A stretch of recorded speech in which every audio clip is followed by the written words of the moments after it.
Bueno, buenas tardes, ¿cómo les va? Como parte de la cursada de anestesia en alta complejidad, hoy vamos a ver anestesia para cirugía cardiovascular. Mi nombre es Martina Capurro, soy residente del Servicio de Anestesia del Hospital Universitario Austral y hoy vamos a dedicarnos a hablar un poco de lo que es la anestesia para la cirugía cardiovascular y vamos a ver cómo preparamos el quirófano, un poco de lo que tiene que ver con la técnica quirúrgica y frente a qué nos tenemos que preparar cuando estamos equipando el quirófano para este tipo de cirugías. Cualquier duda que tengan, si no se me llega a escuchar o algo, me lo escriben en el chat, así yo lo voy leyendo. Y al final respondemos las dudas que tengan. Bueno, entonces, como un pequeño repaso anatómico, ya que vamos a hablar de cirugía cardiovascular, para entender un poco todo lo que está pasando dentro del quirófano y tener una idea básica de qué tipos de procedimientos se van a realizar y demás, vamos a hacer un repaso de lo que es la anatomía del corazón. Acá tenemos un corazón, ¿sí? Visto como si fuese de frente. Esto sería derecho, izquierdo, superior e inferior. Y lo que estamos viendo acá son las distintas cavidades que tiene nuestro corazón. Vamos a explicar un poco las partes que tiene el corazón, cómo entra la sangre, cómo sale la sangre y hacia dónde va. La sangre va a venir tanto por la vena cava superior como la vena cava inferior, va a llegar a lo que es el corazón, a la aurícula derecha. Una vez que llega esta sangre que viene de todo el cuerpo desoxigenada, al llegar a la aurícula derecha va a pasar por la válvula tricúspide hacia el ventrículo derecho, que este ventrículo derecho va a eyectar la sangre hacia la arteria pulmonar, pasando por la válvula pulmonar, por la arteria pulmonar, que se divide en dos, una rama derecha y una rama izquierda, hacia lo que estarían acá a ambos lados del corazón, que son los pulmones. Ahí la sangre se va a oxigenar, va a pasar de su estado desoxigenado a ser sangre Recording in oxigenada. progress.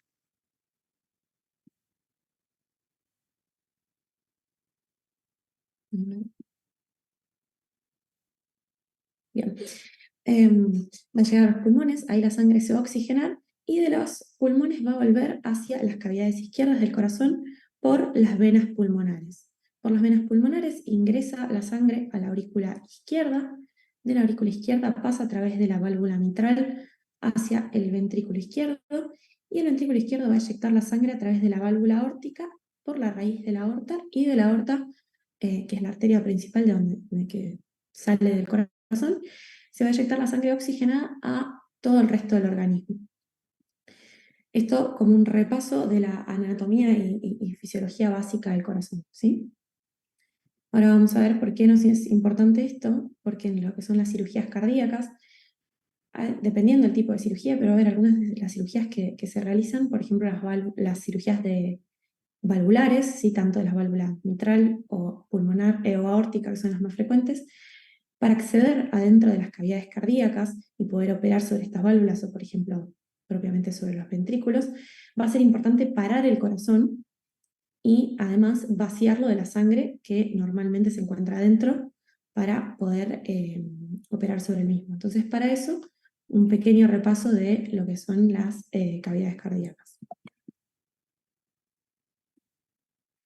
Bien, en cuanto a la fisiología, acá tenemos el mismo dibujito del corazón que vimos recién.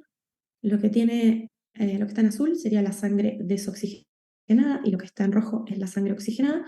Y este dibujo lo que nos intenta explicar son lo que se llama la circulación mayor y la circulación menor. El corazón, como vimos recién, tiene 4 cavidades, 2 aurículas y 2 ventrículos.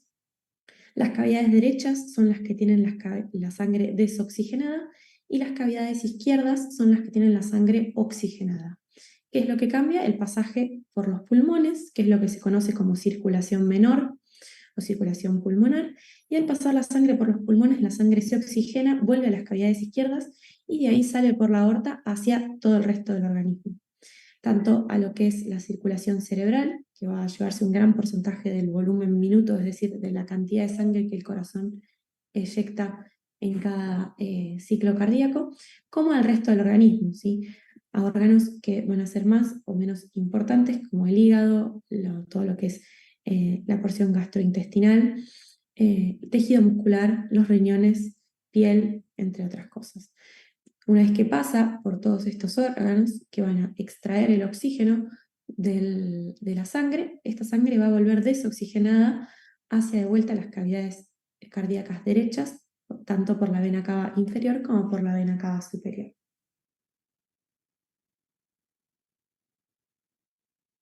Después de este breve repaso anatómico para lo que vamos a ver ahora después, que tiene que ver con lo que es la circulación extracorpórea, vamos a ver cómo preparamos un quirófano para una cirugía cardiovascular. Entonces, ¿cómo nos tenemos que preparar para enfrentar una anestesia de este tipo? Lo primero que vamos a hablar es la preparación del quirófano. ¿Qué tenemos que tener dentro del quirófano? ¿Qué no nos puede faltar? ¿Qué tipos de monitores, drogas, hemoderivados y demás? ¿Cómo nos vamos a preparar previo a la inducción de nuestro paciente? ¿Qué recaudos tenemos que tener en la inducción del paciente? Es decir, al dormir a nuestro paciente que se va a someter a una cirugía cardiovascular. En este caso lo que dice SEC es la circulación extracorpórea. En este tipo de cirugías, como les dije antes, va a haber procedimientos que requieren parar el corazón, es decir, el corazón deje de latir y vaciarlo al corazón de sangre para poder operar dentro de las cavidades. Entonces, para eso utilizamos la bomba de circulación extracorpórea, que después vamos a entrar un poco más en detalle. En este tipo de cirugías, que el paciente se lo conecta a esta bomba de circulación extracorpórea que va a oficiar de corazón y de pulmón, tenemos que tener en cuenta la fase previa a la entrada en circulación extracorpórea, el periodo en el cual el paciente está siendo asistido por la misma, cómo vamos a hacer para destetar a nuestro paciente de la bomba de circulación extracorpórea y hacer que el corazón del mismo vuelva a latir y a funcionar normalmente, y posterior al finalizado de la cirugía, cómo vamos a, o qué tenemos que tener en cuenta para trasladar a este paciente, que es un paciente crítico, un paciente que fue sometido a una cirugía de alto riesgo, de alta complejidad, a la unidad, a la unidad coronaria, ¿sí? A la unidad de cuidados críticos de pacientes para recuperación cardiovascular. Entonces, acá tenemos una imagen de un quirófano. ¿Qué tenemos que tener en cuenta a la hora de preparar el quirófano para un paciente? Como dije recién, se va a someter no solamente a una cirugía de alta complejidad, de alto riesgo, sino a un paciente, propiamente en este caso, una cirugía de corazón, ¿sí? ¿Qué tenemos que tener en cuenta? Tenemos que tener, como siempre, todos los monitores, desde lo que es el monitoreo mínimo para cualquier procedimiento que vamos a realizar bajo anestesia, como es la saturometría de pulso, la medición de tensión arterial, la medición de temperatura, la capnografía y el electrocardiograma. En un paciente que se va a someter a una cirugía cardiovascular vamos a utilizar un monitoreo un poco más invasivo, ¿sí? Va a ser un paciente que le vamos a colocar, como tenemos acá en el segundo punto, distintos accesos vasculares, ¿sí? Dentro de ellos vamos a colocarle un acceso arterial para monitorización invasiva de la presión arterial de forma continua y latido a latido, ¿sí?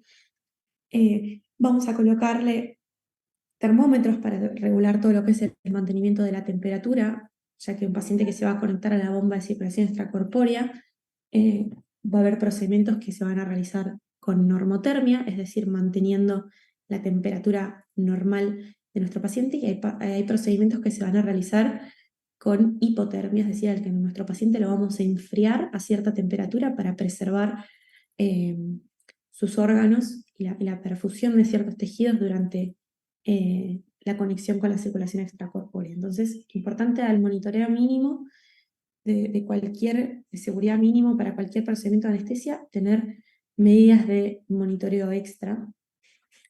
En cuanto a lo que son los accesos vasculares, este es un paciente que le vamos a tener que conectar, como dije recién, le vamos a tener que monitorizar la presión arterial latido a latido. Este catéter arterial que vamos a utilizar generalmente se coloca previo a la inducción anestésica, lo hacemos con el paciente despierto, para de esa forma controlar y hacer una inducción muy delicada, ¿sí? Con mucho cuidado, muy cardioestable, intentar que nuestro paciente no se bradicardice ni taquicardice, es decir, que la frecuencia cardíaca se mantenga dentro de lo normal y que la presión arterial de nuestro paciente también sea la adecuada, eh, dependiendo del tipo de patología del mismo, dependiendo de qué se va a operar del corazón, adecuar todo lo que tiene que ver con la inducción a la patología de nuestro paciente e intentar hacer una inducción lo más estable posible. Entonces, Generalmente lo que es el catéter arterial lo colocamos previo a la inducción con el paciente despierto.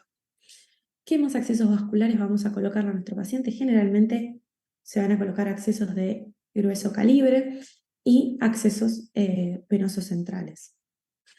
Siempre tener preparadas las drogas que vamos a necesitar para nuestra anestesia. Siempre contemplar desde lo básico para dormir a nuestro paciente, las drogas, los inductores, los relajantes musculares, los opioides, los analgésicos, como también distintas drogas que vamos a ir viendo después que tienen que ver con mantenimiento de la presión arterial, de la frecuencia cardíaca, inotrópicos, vasopresores y demás. Siempre vamos a contar con el cardiodefibrilador dentro del quirófano, ¿sí? El carro de paro, ya que cirugía cardiovascular hay altas chances de que el paciente sufra algún tipo de arritmia durante el procedimiento por la manipulación del corazón, y siempre tener o dentro del quirófano o disponibles hemoderivados, ¿sí? Entonces siempre cuando vamos a preparar el quirófano para la cirugía que sea, contemplar la seguridad básica del mismo, siempre repasar, tener todo lo que tenga que ver con la ventilación del paciente, la mesa de anestesia y demás, siempre chequear aspiración, entre otras cosas, pero después, en un caso de lo que es cirugía cardiovascular, contemplar tener estas cosas extras, si se quiere, que van a ser fundamentales para este tipo de procedimiento. Entonces, cirugía cardiovascular se realiza siempre bajo anestesia general, repasando lo mismo de recién, chequear siempre que tenemos la mesa de anestesia, todos los elementos para el manejo avanzado de la vía aérea, siempre el paciente va a estar intubado, ¿sí? Chequear que tenemos todas las drogas para realizar la anestesia general y de vuelta chequear que tenemos todos los monitores, los cables y demás adecuados para realizar la inducción anestésica de nuestro paciente. ¿Qué drogas necesitamos contar con qué drogas tenemos que contar dentro del quirófano para lo que es la cirugía cardiovascular? Tenemos que tener, primero que nada, lo que tenemos que tener siempre dentro del quirófano, lo que respecta a las drogas anestésicas, tener en cuenta cómo vamos a dormir a nuestro paciente. En cuanto a lo que son los inductores, que acá tenemos la lista de propofol, etomidato, ketamina, midazolam y tiopental, tenemos que contemplar que los pacientes que se vienen a operar de una cirugía cardiovascular son pacientes nuevamente de alto riesgo, ¿sí? Que necesitan que hagamos una inducción lo más estable posible. Lo posible que no baje mucho ni la frecuencia cardíaca, ni la tensión arterial, intentar mantener eso lo más estable posible. Entonces, generalmente van a ser procedimientos que van a ser inducidos con etominato, a diferencia de otros procedimientos en los que se puede utilizar propofol. También se utiliza dosis más altas de midazolam, o también se puede utilizar ketamina, que al tener un efecto simpático mimético puede ser que nos aumente un poquito la tensión arterial y la frecuencia cardíaca. Siempre en anestesia cardiovascular tienen una gran importancia los opioides. Vamos a utilizar o remifentanilo o altas dosis de fentanilo para la inducción y para el mantenimiento de nuestro paciente durante la cirugía. Ya que vamos a usar altas dosis de opioides, vamos a tener que tener en cuenta la utilización también de relajantes musculares, y generalmente de elección se utiliza el becuronio, ya que libera menor cantidad de histamina, entonces da un efecto un poco más de estabilidad hemodinámica. De todas formas, pueden utilizarse otros relajantes musculares.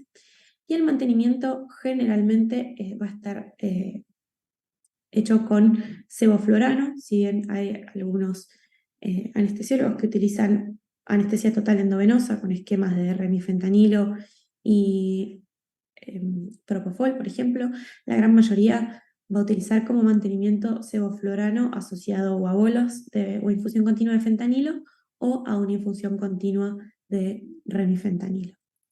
Esto con lo que respecta a las drogas anestésicas. Respecto a los antibióticos que vamos a utilizar, tengamos en cuenta que es muy importante seguir el esquema de profilaxis antibiótica de cada institución en la cual nosotros trabajemos. Los antibióticos son muy importantes en este tipo de cirugías, ya que la gran mayoría de las cirugías van a utilizar material protésico, como por ejemplo una prótesis valvular o algún injerto, como pueden ser prótesis tanto biológicas o sintéticas, por ejemplo, para reemplazar una parte de la aorta en cirugías de aorta.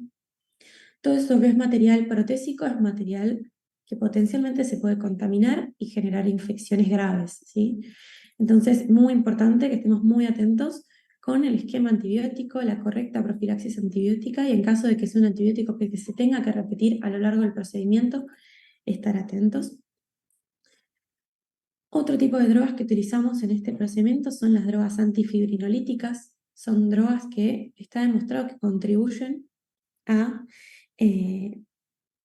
prevenir la fibrinólisis, es decir, la desintegración, digamos, del coágulo sanguíneo. Estas drogas han demostrado bajar la cantidad, la utilización de estas drogas ha demostrado que disminuir la cantidad de hemoderivados que se utilizan en las cirugías cardiovasculares. Y como antifibrinolíticos vamos a utilizar principalmente el ácido tranexámico, siempre tenerlo en quirófano también. Con lo que respecta a drogas inotrópicos, vasopresores y vasodilatadores, dependiendo del tipo de procedimiento y el anestesiólogo, va a depender qué drogas vamos a tener dentro del quirófano, pero a grandes rasgos siempre tenemos que contar con drogas inotrópicas que ayuden a la contracción cardíaca, vasopresores y vasodilatadores para mantener la presión arterial. Entonces, generalmente siempre vamos a utilizar adrenalina, noradrenalina, podemos contar con efedrina, fenilefrina, atropina, nitroglicerina, milrinona, dobutamina y después distintos antiarrítmicos. Todas estas drogas nos van a ayudar a mantener esa estabilidad en la que nombré antes, que es muy importante, sobre todo en la inducción de estos pacientes. Tenemos que mantenerlos lo más estables posibles. Entonces, siempre desde la inducción, contar con los mismos para, en caso de que nuestro paciente se hipotense en la inducción, agregar algún vasopresor, como puede ser noradrenalina o fenilefrina para aumentar la presión arterial, o en caso de que haya una bradicardia o taquicardia, poder tratarlos. Estas drogas también nos van a ser importantes en lo que vamos a ver más adelante, que es la salida de la circulación extracorpórea, es decir, cuando intentamos desconectar a nuestro paciente de esa asistencia que le va a estar dando la bomba mientras su corazón está parado para que lo puedan operar. Estas drogas nos van a ayudar con lo que tiene que ver con volver a activar el corazón para poder desconectarlo de la circulación extracorpórea.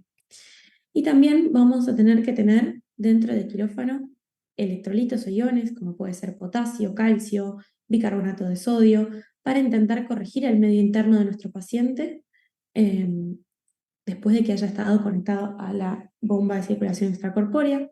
Insulina, por supuesto, siempre para manejar tanto lo que es la glucemia de nuestro paciente, como puede contribuir también a manejar lo que son los valores del potasio.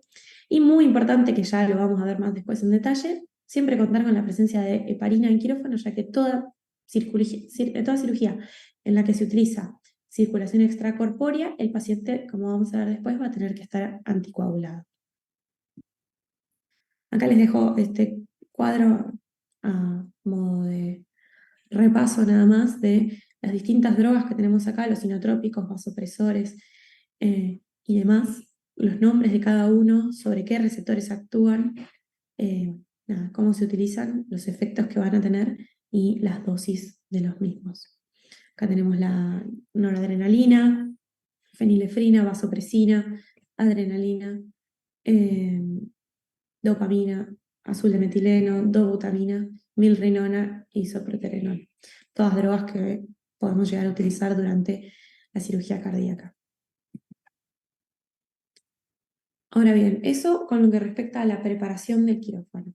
Ahora vamos a hacer la inducción de nuestro paciente. Ya tenemos todo lo que necesitamos dentro del quirófano.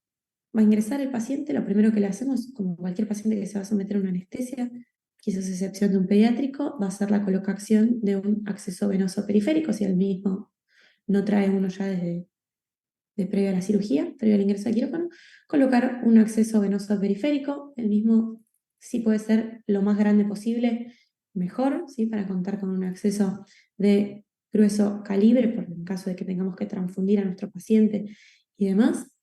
Y una vez que tenemos el acceso venoso colocado, importante realizar lo que dijimos antes, profilaxis antibiótica, de acuerdo a el esquema de cada institución en la que estemos trabajando.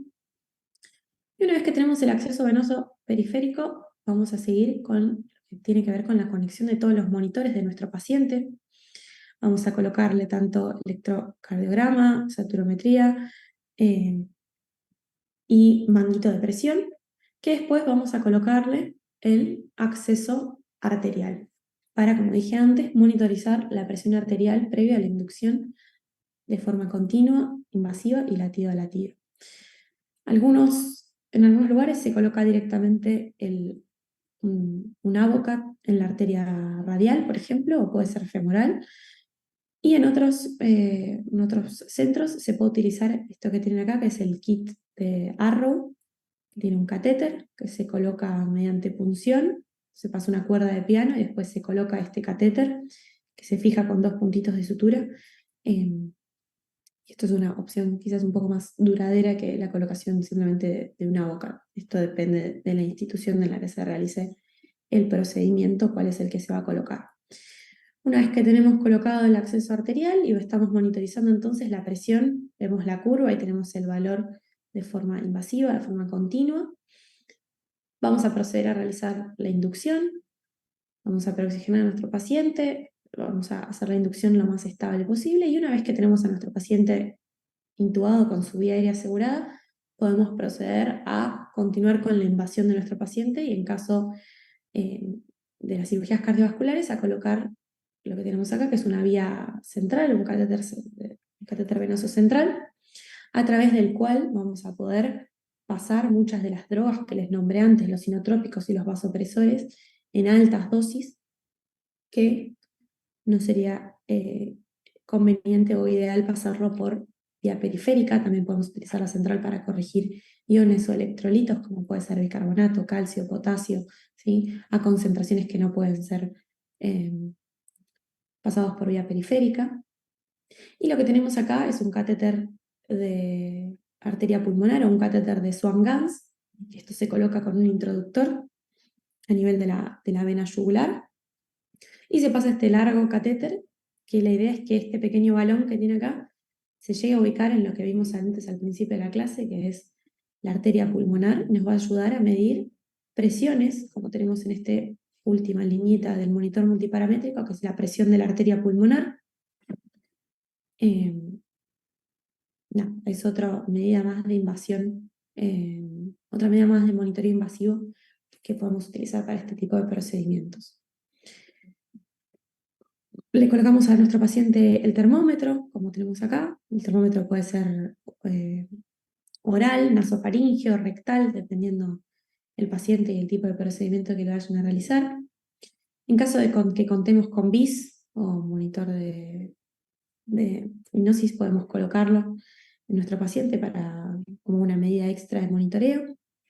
Y este que tenemos acá es el monitor del NIRS, que lo que va a medir es la oxigenación a nivel cerebral. Esto se va a utilizar más que nada en cirugías en las cuales se hace parada circulatoria total, es decir, que no solo paramos el corazón de nuestro paciente, sino que también vamos a parar la bomba de circulación extracorpórea durante un cierto periodo.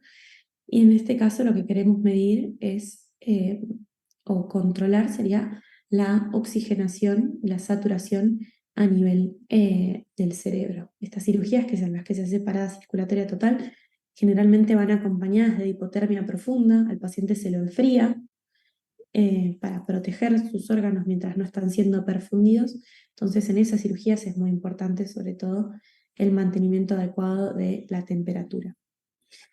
Y posterior a que colocamos todos los monitores, ya tenemos invadido a nuestro paciente y demás, previo a la cirugía, a la que inicie la cirugía, vamos a proceder a tomar muestras de sangre, muestras para laboratorio, tanto para evaluar el medio interno como para hacer hemogramas seriados durante el procedimiento y viendo si es necesario transfundir o no a nuestro paciente. Para entrar un poco más en detalle a lo que respecta a la circulación extracorpórea, Como dije antes, va a haber cirugías en las cuales nosotros tenemos que trabajar, nosotros no, el cirujano va a tener que trabajar dentro de las cavidades cardíacas, dentro de las cavidades cardíacas, sobre las válvulas cardíacas o sobre los grandes vasos que se originan del corazón, y para eso va a ser importante parar el corazón y vaciarlo de la sangre que tiene dentro. ¿Eso cómo lo vamos a hacer? Con esta máquina que tenemos acá, que es la bomba de circulación extracorpórea. Esto es manejado por el perfusionista, él es el encargado de eh, manejar la bomba de circulación extracorpórea, y la función de la misma va a ser la de, como dice acá, oficiar de corazón-pulmón, es decir, de oxigenación, dar la oxigenación eh, y de bomba, digamos, de esta sangre durante el procedimiento quirúrgico, mientras que el corazón va a estar detenido, ¿sí? Entonces, ¿cómo funciona esta bomba de circulación extracorpórea? Después vuelvo a la imagen anterior para que lo veamos en la foto de una bomba de circulación extracorpórea real. Acá teníamos el corazón de nuestro paciente, igual que este, ¿sí? Siempre esto es derecho, esto es izquierdo, esto es superior y esto es inferior. Tenemos el corazón en posición anatómica normal. Como vimos antes, lo que estaba en azul eran las venas cavas, que era por donde venía la sangre desoxigenada proveniente del cuerpo. Por la inferior, todo lo que es del corazón hacia abajo, digamos, y por la cava superior, todo lo que es la sangre que viene de los brazos y de la cabeza, ¿sí? Llegaban a la aurícula derecha, pasaban por la válvula tricúspide hacia el ventrículo derecho. Del ventrículo derecho salía la sangre por la arteria pulmonar y de ahí hacia los pulmones, a oxigenarse. Para volver por las venas pulmonares a la aurícula izquierda, pasaban por la válvula mitral, llegaba al ventrículo izquierdo y esa sangre sale oxigenada por la arteria aorta, que es la que tenemos acá, que le va a ser la encargada de llevar la sangre oxigenada a todo el resto del cuerpo. Lo mismo en esta imagen que vimos acá. Entonces, si nosotros queremos sacar o vaciar la sangre que tenemos dentro del corazón y queremos parar al corazón, lo que vamos a tener que hacer es colocar, como tenemos acá, una cánula, ¿sí? Que es un tubito de plástico que tiene agujeritos a nivel de las venas cavas o de la aurícula derecha, que esto va a aspirar la sangre y se la va a llevar del corazón hacia esto que tenemos acá, que es el reservorio venoso, y de acá la sangre va a pasar por un rodillo, que lo que va a hacer es impulsar la sangre hacia el oxigenador, que va a oficiar de pulmón, ¿sí? Ya que como si nosotros estamos extrayendo la sangre acá, la sangre no va a pasar a los pulmones, sino que se la está llevando y tiene que ser oxigenada en algún lado. Va a ser la sangre proveniente de la parte venosa, pasa por el reservorio, el rodillo arterial, se oxigena y vuelve al corazón por otra cánula que vamos a tener colocada a nivel de la arteria aorta. Entonces, de esa forma, la sangre no va a pasar por el resto de las cavidades cardíacas y la circulación pulmonar. Es decir, la sangre que no pasa por el corazón se va a oxigenar por la bomba de circulación extracorpórea y va a ser impulsada por el rodillo arterial de la bomba de circulación extracorpórea, y de esa forma va a volver oxigenada y impulsada por la bomba hacia la aorta para ir al resto del organismo. Ahora bien, tenemos otros, como dicen acá, esto es un poco más anecdótico, lo más importante es que se entienda eso, que a nivel de las cavidades derechas se extrae la sangre y que vuelve recién a la aorta. Vamos a tener otros aspiraciones, tanto como una aspiración de campo, que la sangre que es absorbida por esta aspiración va a ir de vuelta al reservorio y a la oxigenación y se le va a devolver al paciente. Es una forma, digamos, muy coloquialmente de no desperdiciar la sangre que se encuentra en el campo quirúrgico. Y vamos a tener otros aspiradores que se van a colocar en distintas cavidades cardíacas, como puede ser el ventrículo izquierdo o en la raíz de la aorta, para de esa forma aspirar el pequeño remanente de sangre que llega directamente a los ventrículos a través de pequeñas venas que tiene el corazón, y de esa forma vaciarlo también y contribuir a que esas cavidades cardíacas estén vacías de sangre para poder operar sobre las mismas. Y también va a ir al reservorio venoso a oxigenarse y va a volver a la circulación de nuestro paciente a nivel de lo que es la cánula aórtica, ¿sí? La cánula que está colocada por la cánula arterial, que es la cánula que se coloca en la aorta. Bien, si volvemos a la imagen anterior, acá vamos a ver cómo esta cánula que tenemos acá es la cánula venosa, por la cual está llegando la sangre desoxigenada de nuestro paciente, que se está eh, extrayendo a nivel de las cavas o de la aurícula derecha. Esta sangre desoxigenada, que por eso es así oscura, llega a nivel del reservorio venoso. A través de este reservorio venoso pasa por el oxigenador y después pasa por este rodillo que tenemos acá, que es el rodillo arterial, y esa sangre es devuelta a nuestro paciente por una cánula que no se ve acá, que es la cánula arterial, que está acá atrás, y se devuelve a nuestro paciente. Este es el rodillo arterial, el que va a oficiar de corazón, ¿sí? De impulsar la sangre a nuestro paciente, y esto que tenemos acá, que es el oxigenador, es lo que va a oficiar de pulmón de nuestro paciente mientras el paciente está conectado a la bomba de circulación extracorpórea. Y estos otros rodillos que tenemos acá, o rollers, son los que van a impulsar la sangre que proviene de los otros aspiradores que les comentaba recién. Acá, dentro de lo que es la bomba de circulación extracorpórea manejada por el perfusionista con estas pequeñas perillas lo que va haciendo es modificando el flujo de sangre que le vamos a dar a nuestro paciente, por lo tanto también eso nos va a manejar lo que tiene que ver con la presión arterial de nuestro paciente, ¿sí? Y dependiendo de la cantidad de revoluciones que tenga el rodillo, va a ser la cantidad de sangre que se le está dando a nuestro paciente por minuto. Pues tiene acá para contar tiempos del paciente conectado a la bomba y demás. Bien, acá estaba la otra imagen entonces, en la cual tenemos la cánula venosa, que es la que tenemos acá, que tiene la sangre más oscura desoxigenada, que llega al reservorio, se oxigena, rodillo arterial y vuelve por esto que tenemos acá, que es la cánula arterial hacia la aorta. Además, el perfusionista se va a encargar de administrar y de mantener a nuestro paciente dormido mientras el paciente está conectado a la bomba de circulación extracorpórea. Una vez que el paciente está, lo que se dice, en bomba, es decir, que el corazón del paciente ya no está latiendo porque se le administran estas soluciones que tenemos acá, se llama solución cardioplégica o la cardioplegía, ¿sí?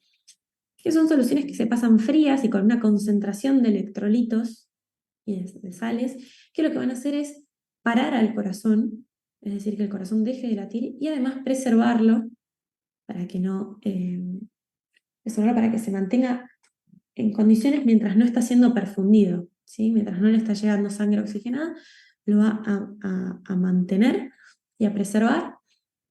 Mientras el corazón no está siendo perfundido y no está recibiendo oxígeno, solución cardioplégica o cardioplegía, ¿sí? Esto se va a encargar de administrarlo generalmente el perfusionista con la misma bomba, con uno de estos rodillos. Y además, cuando el paciente está en bomba, como dije recién, el corazón no está latiendo, la sangre no está pasando por los pulmones, entonces tenemos que contemplar que el CO2, el Ceborane que nosotros le estamos administrando, el sevoflurano que estamos haciendo de forma inhalatoria a nuestro paciente, ya no le va a estar llegando, ¿sí? Ya no va a estar haciendo efecto, ya que nuestro paciente no está siendo ventilado durante el periodo que está conectado a la bomba. Entonces el perfusionista también dentro de lo que es la bomba de circulación extracorpórea cuenta con un vaporizador y distintos flumíteros para el manejo de lo que son la fracción inspirada tanto de oxígeno como de CO2 y de esa forma manejar eso mismo, el contenido arterial de oxígeno y de CO2 de nuestro paciente y además se encarga de mantenerlo dormido, ¿sí? Bajo hipnosis con la administración del sevoflurano desde la bomba de circulación extracorpórea. Muy importante, todo paciente que se va a conectar a bomba de circulación extracorpórea tiene que ser anticoagulado antes de la conexión del mismo. ¿Cómo vamos a anticoagular a nuestro paciente para la conexión, previa a la conexión de bomba de circulación extracorpórea? La anticoagulación la vamos a hacer con heparina sódica o con heparina sódica, a una dosis de entre 300 a 500 unidades internacionales kilo. Recordemos que la ampolla de heparina generalmente viene una ampolla de 5 mililitros a 5.000 unidades internacionales por mililitro, es decir, una ampolla de heparina tiene 25.000 unidades en 5 mililitros. Entonces, vamos a hacer la dosis ponderal adecuada a nuestro paciente, dependiendo entre 300 y 500 unidades kilo. Eso va a depender del anestesiólogo, de la institución donde estén trabajando. Vamos a administrar la dosis de heparina y vamos a contemplar 3 minutos desde el momento que realizamos la heparina para tener el efecto de la misma, ¿sí? Y eso es lo que le van a preguntar como tiempo de heparina, son los 3 minutos posteriores hasta, desde la administración de la heparina hasta que haga efecto la misma. El monitoreo de la correcta anticoagulación de nuestro paciente se hace con lo que se conoce como TCA o tiempo de coagulación activada. Esto se puede hacer tanto con esta máquina que tenemos acá, que lo que hace es medirlo de forma automática, colocando 2 muestritas de sangre en estos tubitos y en esta máquina, o se puede hacer de forma manual con otros tubitos de muestra. Lo que se mide es un TCA o un tiempo de coagulación activada mayor a 480 segundos, ¿sí? Con esto contemplamos que nuestro paciente estaría correctamente anticoagulado. 480 segundos equivale a lo mismo a decir 8 minutos, ¿sí? Esto es decir, el tiempo que tarda en formarse un coágulo, tanto en este tubito como en el otro pequeño tubito de muestra, es lo que se conoce como TCA. El tiempo que tarda en formarse el coágulo en este tubito o en el otro tubito de muestra tiene que ser mayor a 480 segundos o mayor a 8 minutos.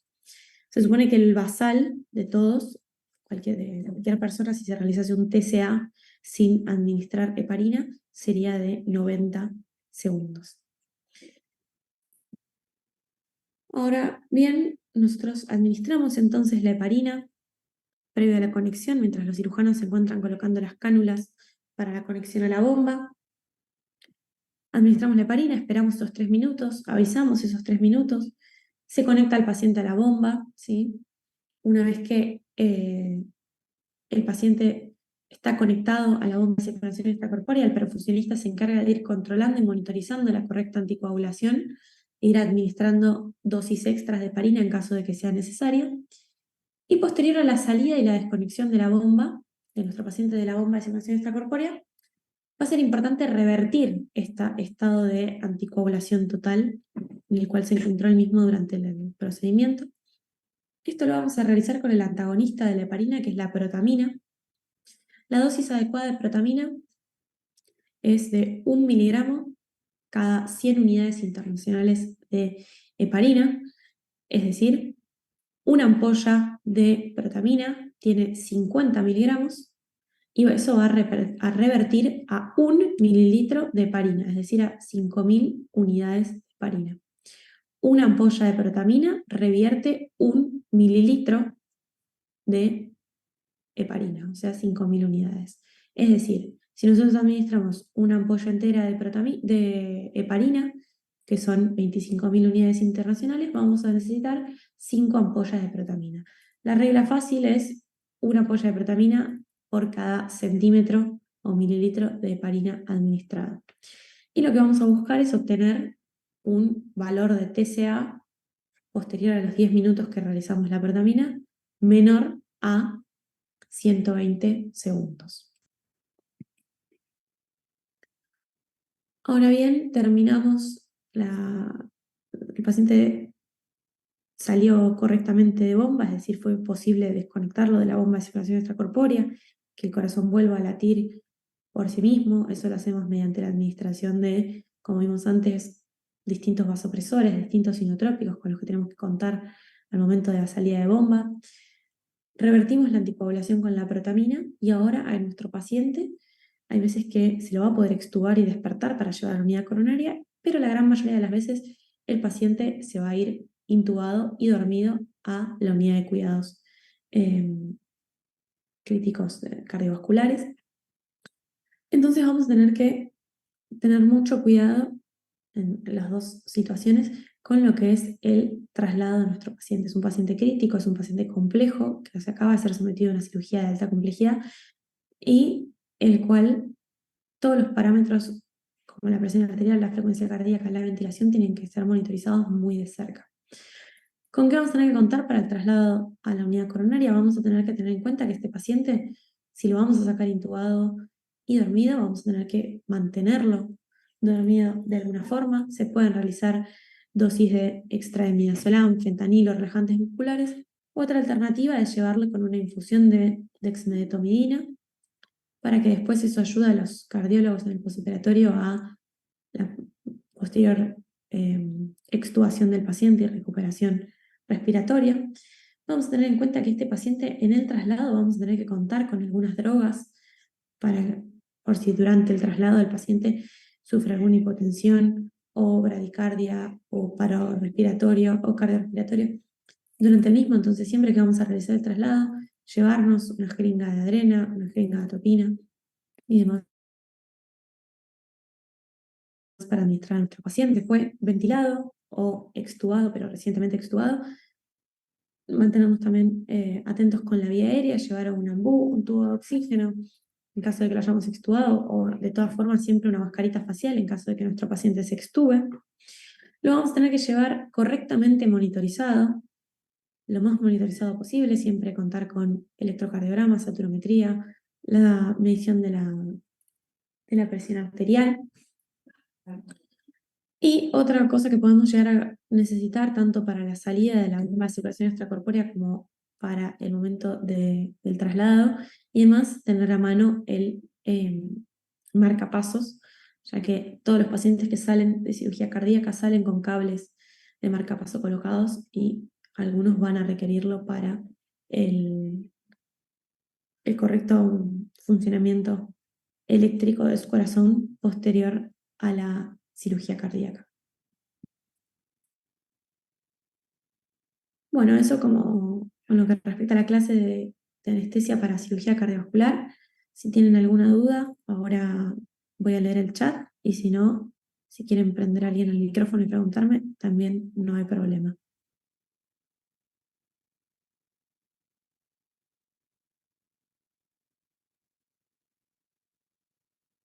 Profe, yo le hago una consulta. Sí, Siempre es cuando salen de bomba, sí, em, ¿siempre es necesario desfibrilar para que no, vuelva a latir o no no, necesariamente? no. Voy a ir a la O sea, imagen. se tiene por precaución nada más. Sí, lo tenemos en caso de que sea necesario. No todos los pacientes es necesario hacer desfibrilarlos, y eso sería en caso de que haya un ritmo dentro de lo que son los ritmos de paro, digamos, un ritmo desfibrilable, es decir, que tenga una taquicardia ventricular eh, sostenida, que no revierta sola, o que tenga una, una fibrilación ventricular. En ese caso se lo desfibrila al paciente directamente utilizando unas paletas que usan los cirujanos, que se colocan, se apoyan sobre la superficie del corazón y se lo desfibrila con baja energía, pero no en todos los casos, ¿sí? Generalmente, una vez que, la verdad es que la explicación de cómo funciona la bomba de circulación extracorpórea y la parada circulatoria y la parada cardíaca y demás, no me extendí mucho en eso porque me parece que excede un poco, son cosas bastante técnicas, pero una vez que tenemos canulado al paciente, como dije antes, la cánula venosa y la cánula arterial, se coloca esta pinza que está acá, que es la pinza o clamp de aorta, se clampea la aorta ahí y de esa forma el corazón se deja de perfundir por las dos arterias que tiene acá, que son las arterias coronarias, ¿sí? Que son estas que tenemos acá, que son las que le llevan la sangre oxigenada al corazón. No es que se coloca este clamp acá y se pasa por este pincho que está acá, es la solución cardioplégica que nombré antes. Esta solución fría y llena de electrolitos pasa por las coronarias y para al corazón, ¿sí? Y lo preserva para el periodo en el cual no va a estar siendo perfundido con sangre con oxígeno. Una vez que finaliza la cirugía y finaliza lo que estaban realizando sobre las cavidades cardíacas o válvulas o vasos y demás, este clamp se saca y de esa forma vuelve a pasar sangre desde esta cánula aórtica hacia las arterias coronarias. De esa forma eso va lavando la solución cardioplégica que mantenía el corazón frío y preservado, y ahí el corazón empieza a latir nuevamente. A veces empieza, dependiendo del paciente, la edad del paciente, las comorbilidades que tenga, la patología de base que tenga, y si era un corazón muy enfermo o menos enfermo, algunos corazones arrancan a latir solos, algunos necesitan soporte de drogas, de inotrópicos para ayudar a la contracción cardíaca, y otros empiezan a latir, pero en ese empezar a latir tienen ritmos que no son, que no son, que no contribuyen a un latido efectivo del corazón, y por lo tanto tienen que ser desfibrilados. En ese caso se usan esas paletas que te decía recién, parecen 2 cucharas que se apoyan sobre la superficie cardíaca, se administra la descarga, la cantidad de descargas que sean necesarias para revertir al ritmo. Y por supuesto también tenerlo dentro del quirófano, porque en pacientes muy complejos, muy enfermos y demás, puede llegar a suceder que el paciente tenga un paro cardíaco en el momento que lo hacemos pasar de una camilla a la otra antes de dormirlo, ¿sí?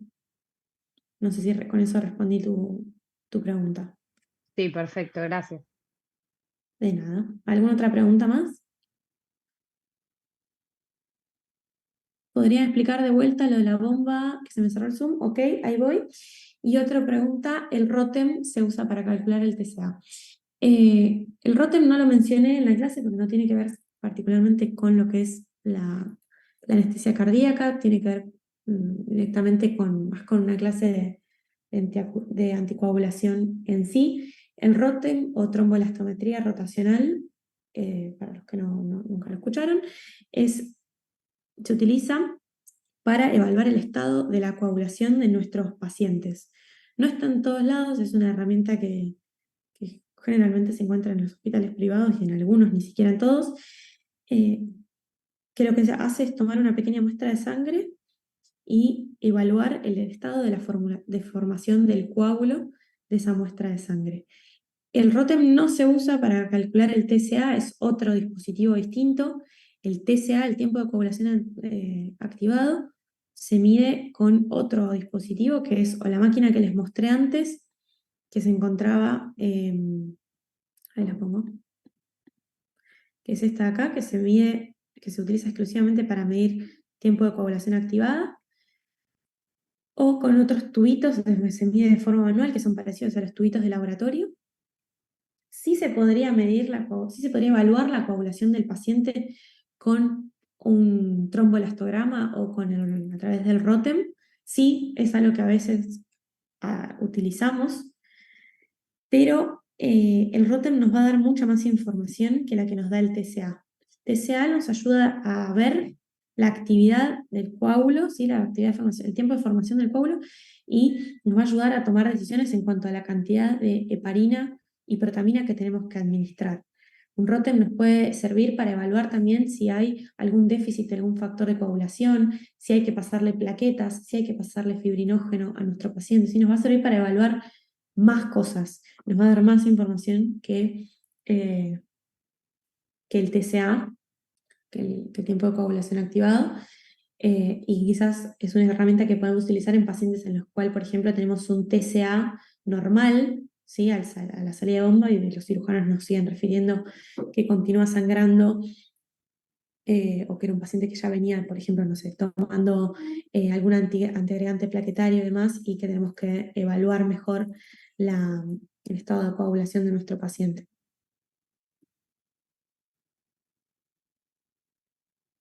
¿Y había alguna otra pregunta más? ¿Cómo funciona la bomba? Lo explico brevemente, así ya todos los demás escucharon la explicación.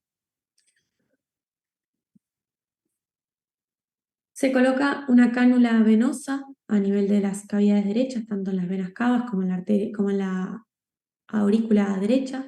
Por ahí se extrae la sangre, que va a ir a un reservorio venoso. Por ahí va a pasar por un rodillo arterial. La sangre se va a oxigenar y va a volver al cuerpo por la cánula aórtica o cánula arterial, que devuelve la sangre oxigenada al cuerpo. De esa forma omitimos que la sangre pase por el corazón y por los pulmones, ¿sí? Así que esta bomba tiene que hacer de bomba y de oxigenador, ¿sí? Entonces, si vamos a esta imagen, tenemos la cánula venosa que extrae la sangre, va al reservorio, pasa por el oxigenador, vuelve por el rodillo arterial y vuelve al organismo por la cánula arterial, por la cánula aórtica, ¿sí? Entonces, estos rodillos van a ser de bomba, de impulso cardíaco, y el oxigenador hace de pulmón, ¿sí? Entonces, ya que nuestro paciente no está siendo ventilado por la mesa de anestesia y por lo tanto tampoco está recibiendo el sevoflurano, el perfusionista se va a tener que encargar también de mantener una correcta fracción inspirada de oxígeno y el dióxido de carbono del mismo, mediante el manejo del flujo de gases frescos, y de mantener a nuestro paciente correctamente dormido mediante la administración de sevoflurano también. Los otros rodillos, ¿para qué van a servir? Van a servir como aspiración de campo, ¿sí? Para que los cirujanos aspiren la sangre que se encuentra en el campo quirúrgico y de esa forma no se desperdicie, digamos, de alguna forma sangre, para pasar también la cardioplegía y otras funciones que no vienen al caso que las charlemos. ¿Se entendió más o menos la bomba?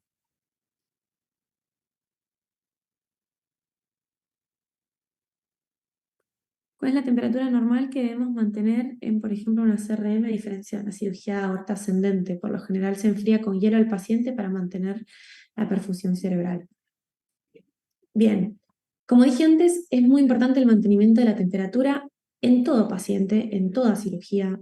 Una de las normas básicas del monitoreo básico que tenemos que utilizar es el termómetro para el mantenimiento de una correcta temperatura de nuestro paciente, pero más que nada en la cirugía cardíaca lo tenemos que contemplar, ¿sí? En una CRM, por ejemplo, o en una cirugía en la cual nosotros necesitamos normotermia, la temperatura que vamos a tener que mantener es la temperatura normal del organismo, ¿sí? 36,5 a 37 grados. Normotermia, ¿sí? La temperatura temperatura normal del paciente. Ahora, una cirugía en la cual, por ejemplo, como dice acá, aorta ascendente o cirugías en las que sobre todo se va a realizar hipotermia, ¿sí? Porque vamos a realizar parada circulatoria, es decir, esta bomba que tenemos acá, durante algún periodo de la cirugía, que son periodos breves, se para la bomba, se baja el flujo, se bajan los rodillos y se para completamente la perfusión de nuestro paciente. Esas son cirugías que requieren lo que se llama hipotermia, ¿sí? Es decir, bajar la temperatura del paciente. ¿A qué grado? Depende. Puede ser 25, puede ser 18, puede ser 28, 25, 32, 18 grados. Eso va a depender del tipo de procedimiento y de lo que pida el cirujano y el perfusionista, ¿sí? Y eso se hace mediante enfriando la sangre, ¿sí? De nuestro paciente y también enfriando al paciente colocándole, por ejemplo, en la cabeza como si fuese una especie de casco con, con hielo, ¿sí? Y para eso nos sirve monitorizar también lo que vimos antes, que era el monitor de NIRS, el que estaba antes, que era el de la oxigenación cerebral, ¿sí? No sé si con eso respondí la pregunta de la temperatura. Para una cirugía que es con normotermia, mantenemos la misma temperatura que deberíamos mantener para cualquier paciente, ¿sí? 36,5 a 37 grados.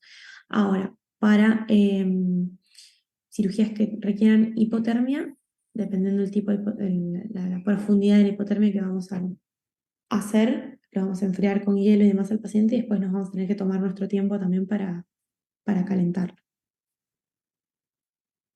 ¿Alguna duda más? ¿En qué momento se hace, o si es que siempre se hace la eco transesofágica? Bien. La ecocardiografía transesofágica sirve como uno de lo que pusimos al principio de algo que podemos encontrar a veces dentro del quirófano como un monitor extra, ¿sí? La ecocardiografía transesofágica es una sonda que se coloca, parecida a un endoscopio, que se coloca a través de la boca del paciente y del esófago, ya que el esófago se encuentra en íntimo contacto con el corazón, sobre todo con la aurícula izquierda. Entonces tenemos una vista cercana del corazón y nos va a ayudar a ver cómo se está contrayendo ese corazón, cómo funcionan las válvulas, si por ejemplo hicieron una cirugía de válvula mitral o de válvula aórtica. Cuando vemos que empieza a latir el corazón al salir de bomba, podemos ver si esa válvula, por ejemplo, fuga en algún lado, podemos ver si el corazón se está contrayendo bien o no, es decir, si por ejemplo algún territorio del corazón no le está llegando bien la sangre y el oxígeno, entonces se estaría infartando, ¿sí? Para eso nos sirve ecocardiografía transesofágica.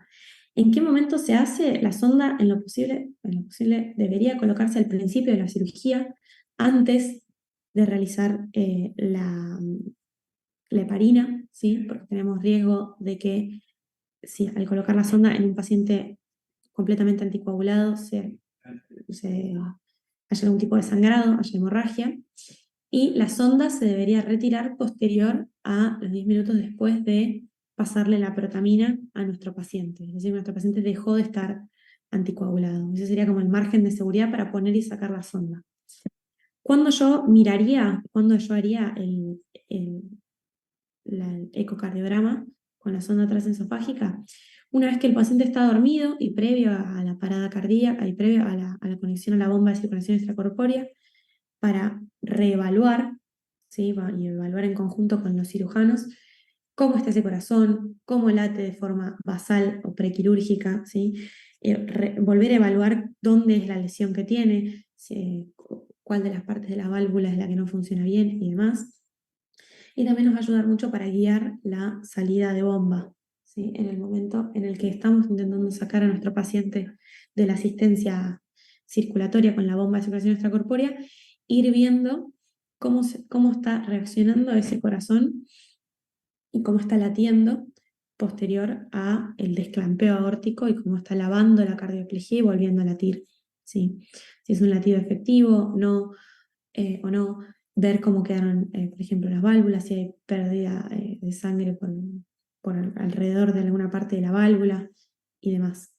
O sea, la respuesta sería, lo utilizamos a lo largo de todo el procedimiento. Obviamente, si intentamos mirar cuando el corazón está en bomba, no vamos a ver nada porque está parado, ¿sí? No vamos a ver sangre ni nada, pero nos va a ayudar a tener una imagen basal, alargar la cirugía y ver cómo se contrae ese corazón, y nos va a ayudar en la parte posterior a la salida de bomba para guiarnos en que si ese corazón le hace falta pasarle más volumen, menos volumen, cómo se está contrayendo y cómo ha quedado lo que sea que hayan reparado durante la cirugía.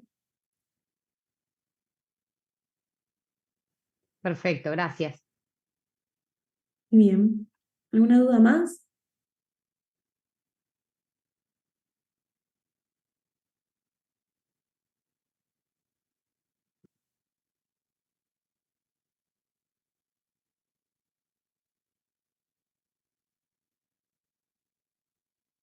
Bueno, si no hay más dudas, finalizamos la clase acá. Al final de la clase está mi mail por cualquier consulta que quieran hacer. Lo dejo acá y nos veremos en alguna otra clase. Gracias. Gracias, profe. Buenísimo, profe. Muchas gracias. Gracias, chao.